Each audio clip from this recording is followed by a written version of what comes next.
சிவபெருமானுக்கு சிவராத்திரி, அம்பாளுக்கு நவராத்திரி, விநாயக பெருமானுக்கு சதுர்த்தி, பெருமாளுக்கு வைகுண்ட ஏகாதசின்னு சொல்ற மாதிரி முருகப்பெருமானுக்கு ரொம்ப ரொம்ப விசேஷமான நாட்கள் ஐப்பசி மாதத்துல வரக்கூடிய இந்த மகா கந்த சஷ்டி விரத நாட்கள்.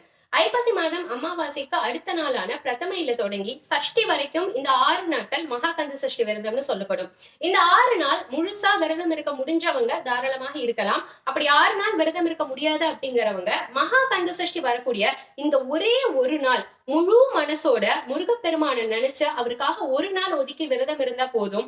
சூரனை வதம் செய்த மாதிரி நம்ம வாழ்க்கையில இருக்கிற நோய் நொடிகள்னு கெட்டவற்றை அனைத்தையும் வதம் செய்து திருமணம், குழந்தை, படிப்பு, வேலைன்னு நமக்கு தேவையான விஷயத்த முருகப்பெருமான் நம்ம கிட்ட சீக்கிரமே கொண்டு வந்து சேர்ப்பாரு.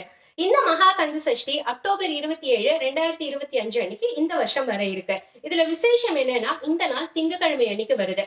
பொதுவா திங்கட்கிழமைய சோமவாரம்னு சொல்லுவோம். சிவபெருமானுக்கு ரொம்ப ரொம்ப உகந்த வாரம் இது. இந்த நாள்ல நம்ம சிவபெருமானையும் முருகப்பெருமானையும் சேர்ந்து வணங்குறதுனால இந்த கந்த சஷ்டி ரொம்ப ரொம்ப ரொம்ப விசேஷமானது. முருகப்பெருமானுக்கு எண்ணற்ற பெயர்கள் இருந்தாலும் கந்தன்கிற பேர் ரொம்ப ரொம்ப விசேஷமானது. முருகப்பெருமான் 6 குழந்தைகளாக கார்த்திகை பெண்கள் கிட்ட வளர்றாரு. பார்வதி தேவி பயங்கர பாசத்தோட முருகப்பெருமானை கட்டி அணைக்கிறாங்க. அப்ப 6 குழந்தைகளும் ஒன்றாக சேர்ந்து 6 முகம் கொண்ட கந்தனாக உருவாகிறாரு.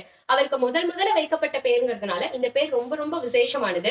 அதனாலதான் கந்த சஷ்டி கவசம், கந்த குரு கவசம், கந்தர் அனுபூதி, கந்தர் அலங்காரம்னு ஏகப்பட்ட பாடல்கள் இந்த பெயராலேயே எழுதப்பட்டிருக்கு. அதனாலேயே இந்த கந்த சஷ்டி விரதமும் ரொம்ப ரொம்ப விசேஷமானது. இந்த ஒரு நாள் விரதம் கடைபிடிச்சு பாருங்க. அடுத்த வருஷத்துக்குள்ள உங்க வாழ்க்கையில மிகப்பெரிய மாற்றத்தை பார்ப்பீங்க. யாரெல்லாம் இந்த வருஷம் கந்த சஷ்டி விரதம் கடைபிடிக்கிறீங்க? மறக்காம கமெண்ட் செக்ஷன்ல சொல்லுங்க.